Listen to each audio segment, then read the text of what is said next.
If you're a photographer and you've been a photographer for a long enough time, you're probably on Instagram. Instagram, as you probably already know, is a social media platform that prioritizes capturing small snapshots in time and instantly sharing them with friends and family. However, that just no longer means prioritizing photos on the platform. Honestly, I truly think it all started with Vine.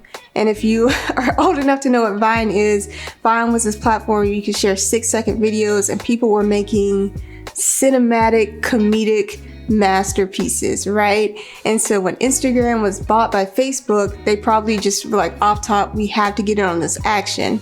So it started with 15-second videos on Instagram, then it elevated to being able to share videos up to 1 minute, and then they elevated to creating Instagram TV, which is a longer form kind of video platform that originally you had to subscribe to creators and sharers separately from their Instagram accounts, and you had to download the IGTV specific app in order to watch a lot of that longer form content. Now, of course, all of that is integrated into your platform.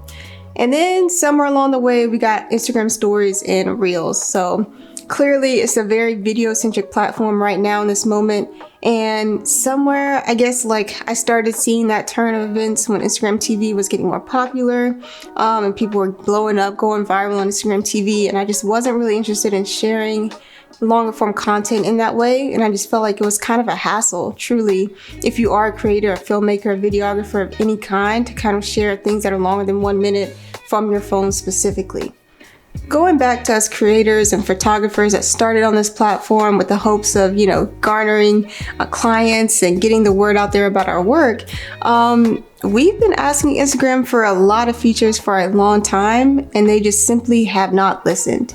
We've asked for clickable links and captions. We've asked for the swipe up feature on business and creator accounts, not just accounts that have 10,000 followers or more. A chronological timeline would be nice, maybe. A more nimble Creator Studio mobile app that really allows you to schedule posts for Instagram, not just Facebook, and a clear path to monetization, other than Instagram's shop, which a lot of people don't even use. And like I said, Instagram just straight up has not listened at all. And this is where Twitter comes in. When I first started using Twitter, I was a little bit skeptical about how, impressions and getting traction for sharing my photo work was going to work. But I quickly found that it wasn't so much about sharing my work as it was about just finding community with other photographers, which is something that I had been sorely missing from Instagram. And I think too, I noticed that on Instagram, because it is so geared towards, just a snapshot in time, this quick little snippet, that you really lose the people behind the art. And you get to see a lot of that come back in with Twitter because they're just tweeting, they're sharing photos, sharing videos, sharing memes, retweeting other things that they like. And it was just like a completely different experience going from Instagram, where I was used to posting and used to the algorithm changing so much. And now I'm back to a chronological timeline. I'm in a space where the lifespan of a tweet is a lot longer than a post or, a video on Instagram, which typically maybe you get some traction for a couple hours. Tweets, you can still get interactions, comments, replies, retweets for days. So just a completely different atmosphere that I think is really slept on by a lot of photographers, because we're so focused on getting our work out there and not necessarily doing a little bit of both sharing our work and networking and meeting other people and learning from other people and other creators. I love the threads feature because they just allow for continuous trains of thought, which are really, really nice. You can share multiple photos, multiple links, and they also serve as kind of educational tools as well. When you don't want to share something from the same topic, multiple different places, you really want to connect the dots for a certain train of thought that you have or a certain topic. I think Twitter has been amazing for that. That's something that I've fallen in love with personally. And in addition to keeping like themes and like creators and like people in the same space, they have a list feature. My current 2 favorite lists right now are #marketing Twitter and the Photo Peeps list, I think by Andy. He's a huge guy that's fostering a lot of community among photographers across the world on Twitter. He's just like, hey, I'm an amplifier. I'm here to share amazing photos and amazing photographers. If you ever want more traction for your work, tag me. That's just something you just don't see, or at least that I've never seen on Instagram. Yes, there are feature accounts, but I still feel like feature accounts accounts are, again, very selective, very niche crowd, and they look for a certain thing. So it's not 100%, as inclusive, I guess is the right word, as I see on Twitter. And so I just have been loving that, loving just having the ability to share my work in a space that is just a lot lower maintenance, a lot lower pressure, a lot more relaxed environment. I don't feel the need to tweet every day or post every day on Twitter like I used to on Instagram. So it's just kind of a different space, a different feel. If you're looking to take some of that stress off of you, of looking at the numbers, looking at the likes, and looking at the impressions on Instagram and always trying to adapt to that algorithm, Twitter has just like a breath of fresh air. So while I am singing Twitter's praises, there are some things that I still would like to see out of the Twitter app. Call me picky, I don't care, I'm just being honest. The first of which, and I think that every social media manager will agree with me, is the ability to see analytics on the mobile app.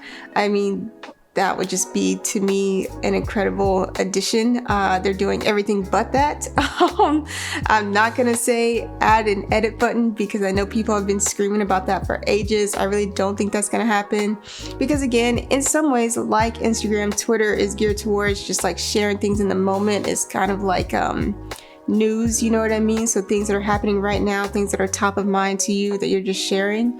And so they probably just want whatever comes out to come out and you just let the chips fall where they may. To typos to be human. So it's all good to me. I don't know if you guys have noticed, but on mobile, Twitter has now allowed for full-size portrait photos, which is awesome. I also hear that they're working on carousels for portrait-size photos. So honey, if they get that, I am never going back to Instagram, like ever. Like that would just be like incredible. I would love that. I also love, just as a hybrid shooter, that you can see YouTube and Vimeo videos in the app or on the desktop without having to leave the platform. I mean, that's just a no-brainer. I mean, it's just so simple, instead of having to upload specifically for Instagram TV, now you have the ability to just share links directly in the platform and not use losers by having to add that extra step of going to the YouTube app when they click the link in your bio, as everybody says. Always having to have a call to action. That's also just a sigh of relief that you just, have on Twitter, because there's so many places to put links. You can put them in tweets, you can put them in threads, you can put them in your bio, you can put them in the specific website link in your bio. Just so many places you can put a link. It's just like unfair, really. Since Twitter is such a hashtag keyword based platform, like with the trending topics and things like that, I would love to see some type of analytics for certain hashtags, especially the ones that you may be using for your account or for your business. I know that there may be some paid platforms or paid kind of software out there that you can use to kind of see these things, but I would love for Twitter to kind of make that a more native thing, like you kind of can with Instagram. Like you can see how many people have used the hashtag and that sort of thing. You can't really see analytics, I guess, for specific hashtags on Instagram either. So maybe that's just like a dream wish that only a niche amount of people really care about, like myself. But for me, I think that, as more people are starting to use Twitter for branding specific purposes, like I see in hashtag marketing Twitter, I think that would just be really helpful for people who are trying to gauge return on investment, gauge impressions and click-through rate for certain digital campaigns that they're doing on Twitter.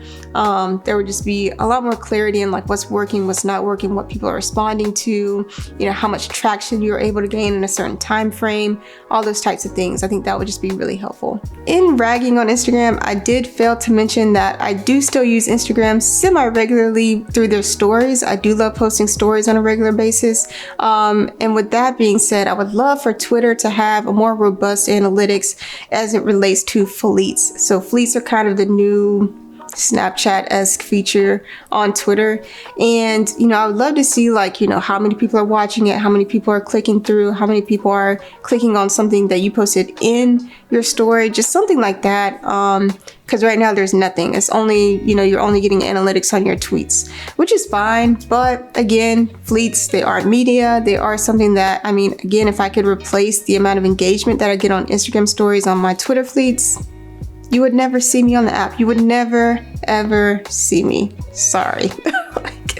If you haven't used Twitter as a photographer, I highly recommend it, if for no other reason than just to connect with the photography community on there. There's still a lot of potential on Twitter for media sharing, specifically photos and stills, that Instagram just doesn't have anymore. That's it for me. I hope you guys enjoyed it. I would really appreciate it if you gave this video a like and subscribe to the channel if you want to see me break down more things concerning visual storytelling, owning and running a creative business, and just generally having a great time creating as a hybrid shooter.